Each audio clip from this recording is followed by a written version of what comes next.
अॼु असां इस्म पढ़ंदासीं।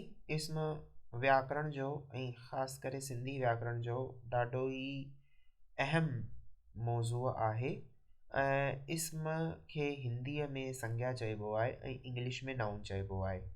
त जेके बि माण्हू इंग्लिश या हिंदी व्याकरण सां वाक़ुफ़ु हूंदा त उन्हनि खे ख़बर हूंदी त नाउन जेको आहे ॻाल्हाइण जो हिकु ॾाढो अहम जुज़ो हूंदो आहे। हाणे असीं हिकिड़ो हिते टुकड़ पढ़ंदासीं सिंधीअ में। मुंहिंजो दोस्त हरीश आहे, माउ खेसि हिकु वॾो लुगड़ वठी ॾिनो। रमेश उन में डोर ॿधी हवा में उॾायो। लुगड़ उभ में मथे चढ़ंदो वियो। ओचितो जो हिकु ज़ोरदार झटको लॻो ऐं लुगड़ वारीअ डोर टुटी पई ऐं लुगड़ परे वञी भीड़ में किरियो। हाणे हिते ॾिसंदा त दोस्त जो नालो जेको आहे उहो हरीश आहे। जंहिं शइ सां हुन रांदि पे कई उहो लुगड़ आहे ऐं लुगड़ हवा जी मदद सां मथे उभ में उॾामे थी सघियो। जेका शइ टुटी पई उहा डोर आहे। लुगड़ जिते किरियो उते माण्हुनि जी भीड़ हुई।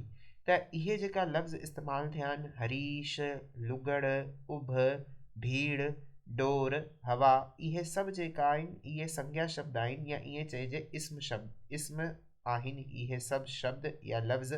हाणे इहो लफ़्ज़ जेको के सा वारे शइ, जॻह, गुण या मेण जे नालो ॿुधाए हुनखे इस्म चइबो आहे या नाउन चइबो आहे।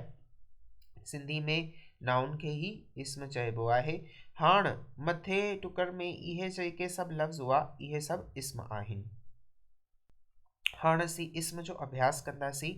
जीअं ॾिसो, उठ पालतू ऐं काराइतो जानवर आहे। हिन में उठ जेको आहे उहो बि हिकु इस्म लफ़्ज़ आहे ऐं जानवर जेको आहे उहो बि इहे हिकु इस्म जो लफ़्ज़ आहे।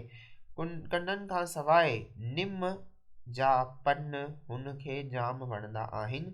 निम ऐं पन इहे बि इस्म आहे, इहे बि इस्म आहिनि।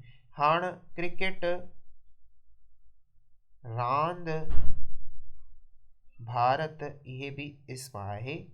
बाग, गुलाब, गुल, श्याम, फुटबॉल इहे सभु इस्म लफ़्ज़ आहिनि।